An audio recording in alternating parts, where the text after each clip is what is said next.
choisi de peindre en noir pour simplifier le travail artistique, mais je pense aussi pour, pour libérer un peu de la manière la plus authentique qu'il soit tout ce que j'avais à libérer. Parce qu'il n'y a rien de plus profond, véritable et sale que le noir. Le but de ma démarche artistique actuelle étant de vraiment extérioriser, je pense que je ne pouvais pas faire meilleur choix que ça. Me mettant dans l'art, j'ai choisi de mettre mon argent dans les matériaux les plus simples. Simple pinceau de Leclerc, simple acrylique de Leclerc, simple crayon de Leclerc. Le... L'acrylique ne me dérangeant pas, le pinceau lui me dérangeait. J'en ai acheté un autre. J'ai été à. Putain, j'oublie le nom d'un magasin à côté de Bureau Vallée, près de chez moi. Un magasin d'art. Vide. Vide de personnes, mais plein de ce que je cherchais. J'ai choisi un pinceau calibre 1 en. Ah, j'ai oublié le nom du poil.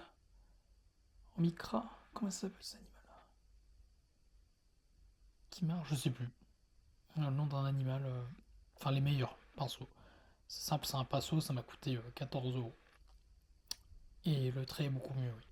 Ceux que j'avais acheté étaient en poil de poney, et le trait était très imparfait. Sûrement par le fait que je ne manipulais habituellement pas le pinceau, mais aussi parce que la qualité était médiocre. J'ai donc acheté un meilleur pinceau, qui effectivement montre une qualité meilleure. Mes dessins sont les mêmes, mais le ressenti ne l'est pas, car j'aime ce pinceau, je le préfère. J'ai choisi de peindre sur un rouleau, pour des raisons d'économie. J'ai choisi de peindre à même le rouleau, pour des raisons d'excentrisme. J'ai choisi de le peindre à l'horizontale, à la verticale, pardon, pour je ne sais quelle raison.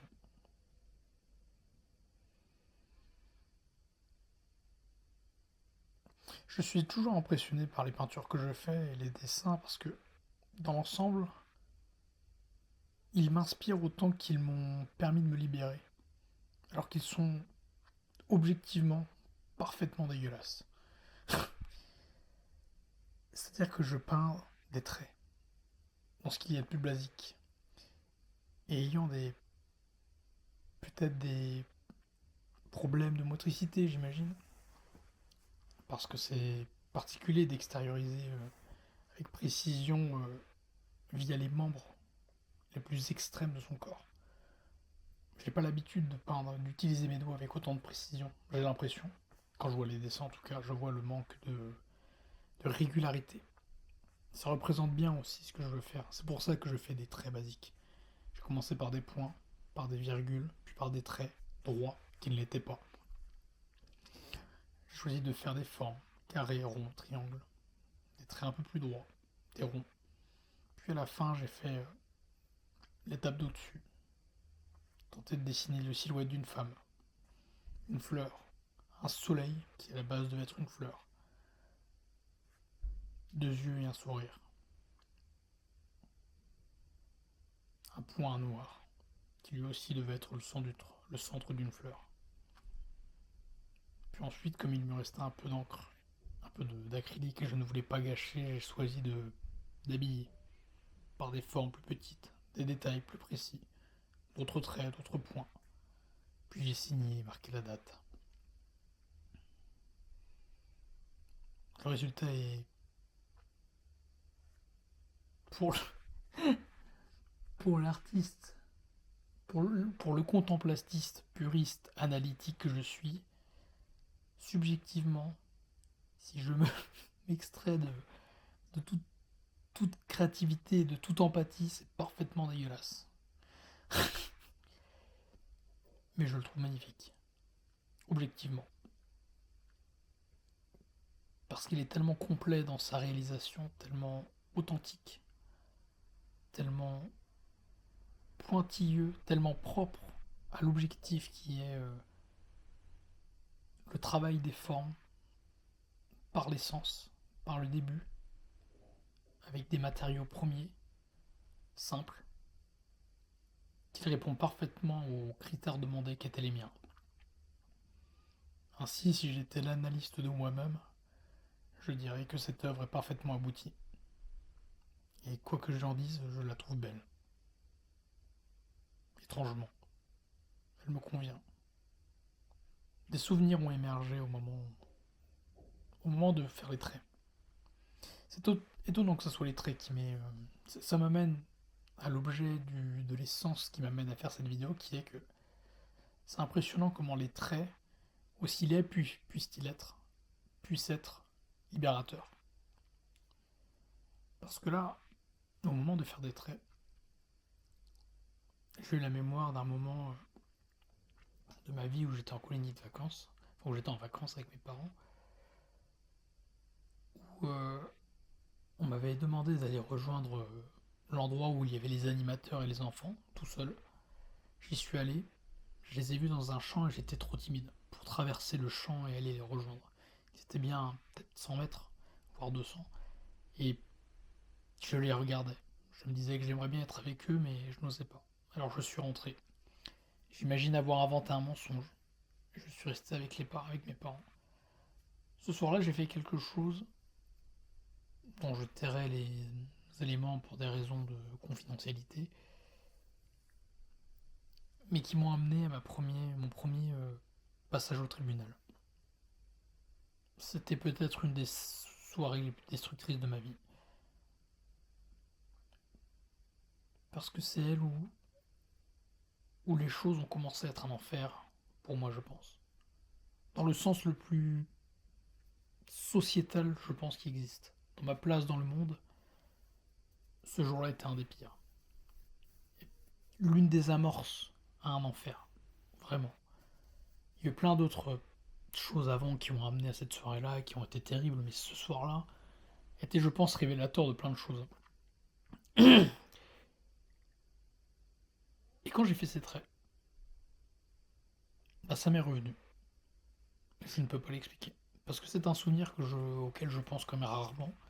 Parmi tous les traumas et toutes les pensées parasites qui restent dans ma tête, celui-là est de loin, enfin pas de loin, mais fait partie de ceux qui reviennent le moins souvent quand même.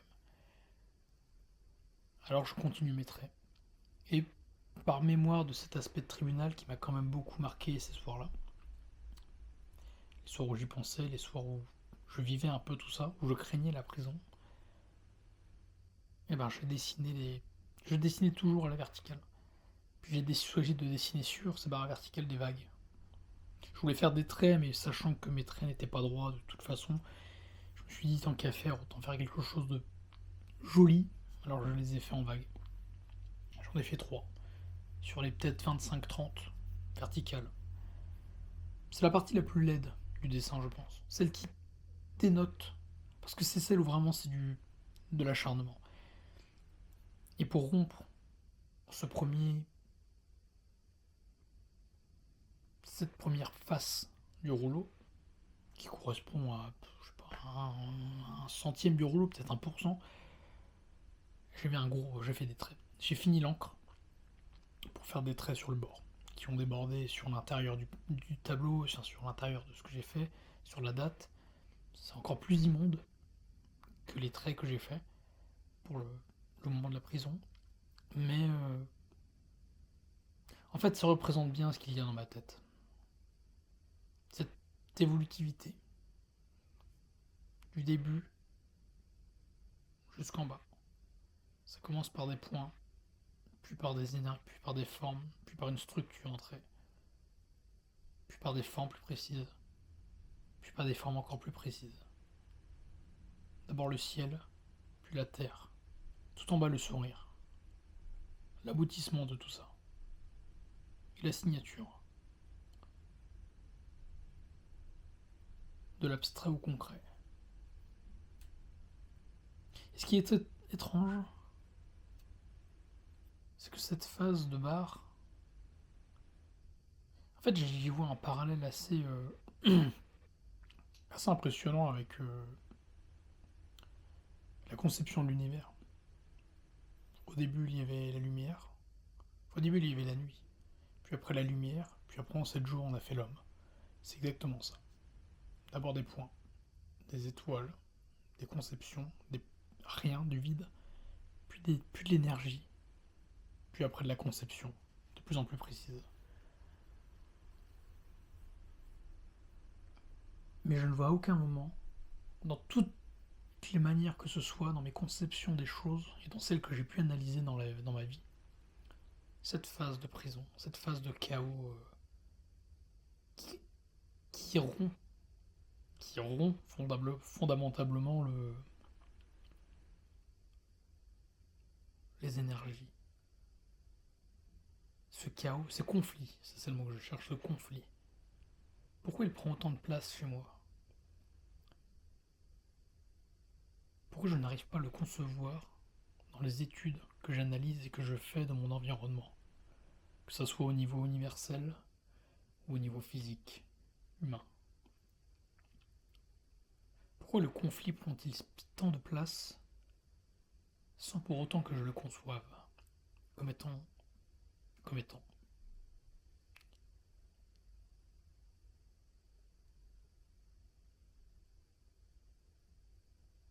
Cette sorte de grosse tâche, pourtant structurée.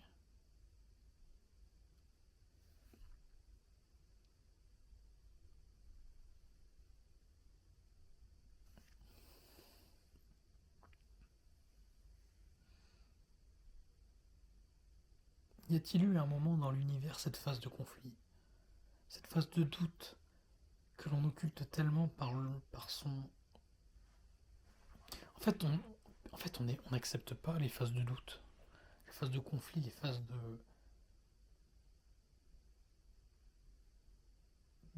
d'altercation entre les éléments. Quand les énergies se rencontrent, s'opposent et se complètent dans leur conflit, moi ça me fait fuir. C'est pour ça que je me dissocie. C'est pour ça que pour fuir ce moment où la connexion se fait, ce moment où il y a un micro-conflit entre les énergies, alors je crée un autre système pour qu'il n'y ait pas lieu de ça. Pour ne pas, non pas pour interrompre la connexion, mais pour ne pas la ressentir. Ayant assimilé systématiquement les connexions comme étant vouées à une source de douleur et de déconnexion fondamentale, un vide, un silence, j'ai tout fait pour les fuir. Est-ce que c'est pas exactement ce que j'essaie de représenter là, dans le conflit? Est-ce que c'est exactement là que mes troubles ont été affichés dans ma tête, quand j'ai commencé à dessiner le conflit? Est-ce que j'ai choisi volontairement, contrairement à presque tout le dessin, de faire, de concrétiser la laideur? C'est le seul moment du dessin où j'ai eu un doute. J'ai donc fait ces traits horizontaux pour créer cette croix, cette rupture de conflit, cette création de conflit plutôt.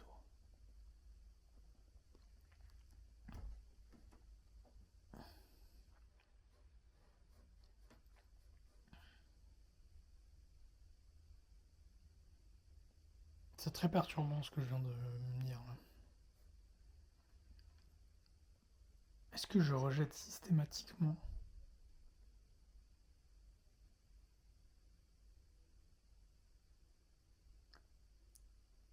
une connexion, le flot, comme si volontairement je m'excluais de tout que j'étais capable de créer n'importe quel système pour être sûr de ne pas être moi parmi les autres. Comme si je faisais tout pour systématiquement ne pas être en harmonie. L'harmonie étant cette connexion et cette fluidité dans les connexions.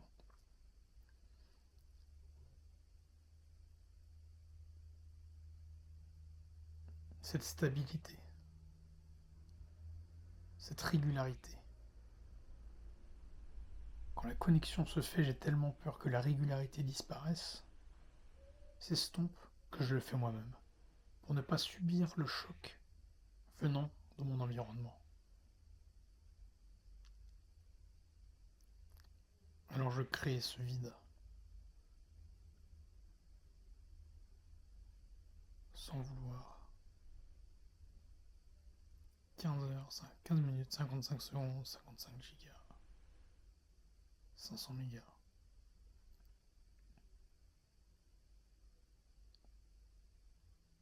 Pourquoi est-ce que ça me perturbe autant? Je ne comprends pas. C'est vrai pourtant. C'est quoi ce système qui fait que je bloque toujours au moment de connecter, au moment d'aboutir? De quoi j'ai peur exactement? Oui, j'ai peur que cela s'interrompe, alors je le manifeste. Mais pourquoi est-ce que j'ai fondamentalement peur que ça s'interrompe? Que tout s'interrompe puisque finalement j'arrive à rebondir. Qu'est-ce qui s'interrompt? La stabilité, la confiance. La peur est donc dissociative, dissociante. Si j'ai peur, je n'ai pas confiance. Si j'ai peur, je peux donc créer ce que je veux qui n'est pas moi, me permettant de ne pas voir la douleur qui est celle de mon âme, celle de ma confiance.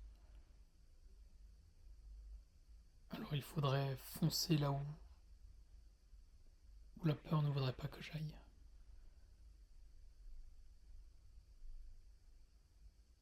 Mais est-ce suffisant? Pourquoi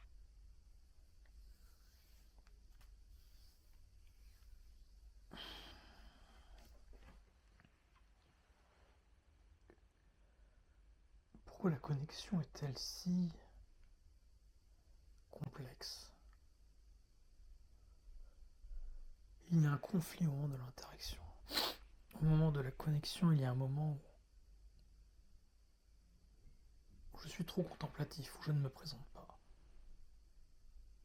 où je ne m'exprime pas, pour laisser l'autre rentrer, me laisser la peur, mes systèmes, mes patterns toxiques, analyser le danger, le déterminer et le contrer par des mécanismes déjà préétablis.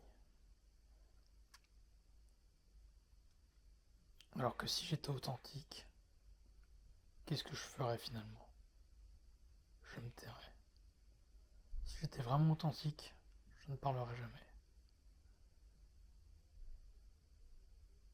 Peut-être parce que systématiquement dans mon environnement, je ne vois que des éléments qui ne m'apportent rien.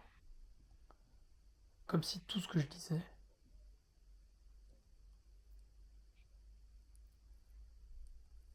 n'était que le fruit d'une adaptation. C'est pas que je refuse la connexion, c'est simplement que elle ne m'apporte rien. C'est pas vrai, c'est pas si complexe ça. C'est quoi le. Qu'est-ce que je fais exactement dans ça?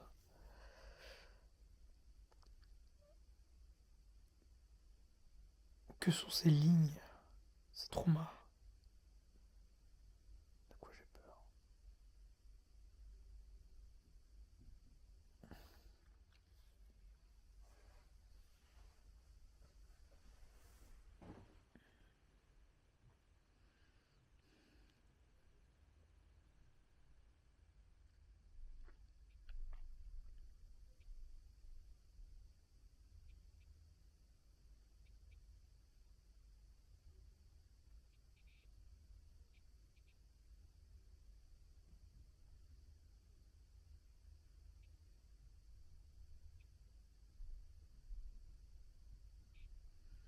peur d'un bruit qui n'est pas le mien. C'est pas ça, j'étais sur le bon truc là. C'est pas ça. De l'eau.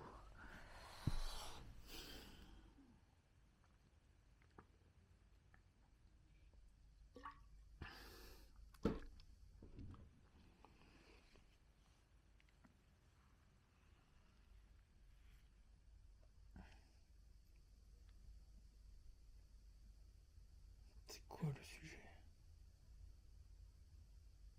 Conflit, connexion, silence, connexion. Je me dissocie. Je ne veux pas affronter l'autre parce que je ne veux pas m'affronter moi. Pourquoi je ne veux pas m'affronter moi? Pourquoi moi?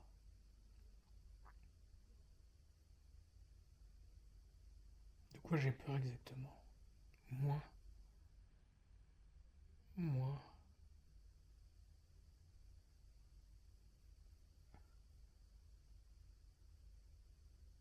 Est-ce qu'au fond de moi toujours résonne ce bruit qui me culpabilise?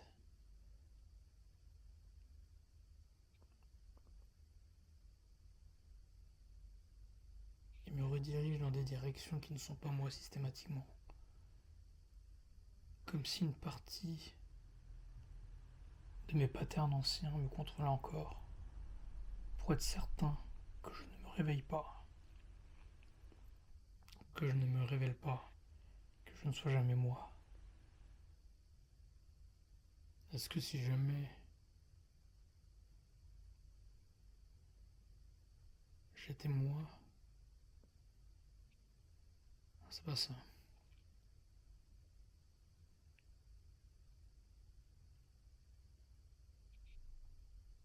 En fait, c'est pas moi le problème.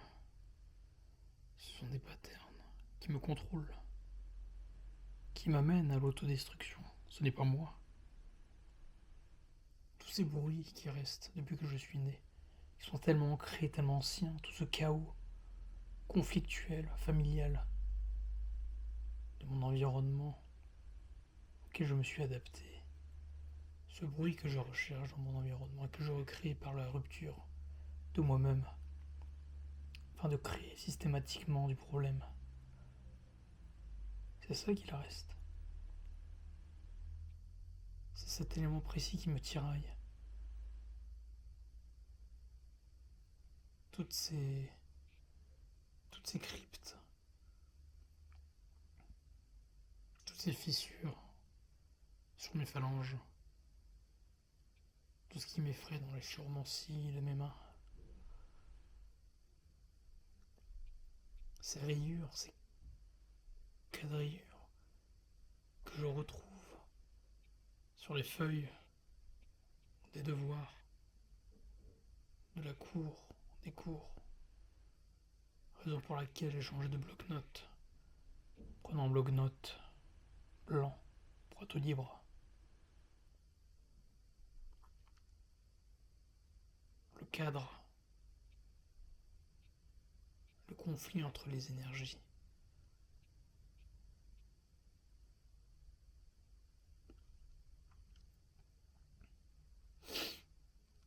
Ce qui me dirige,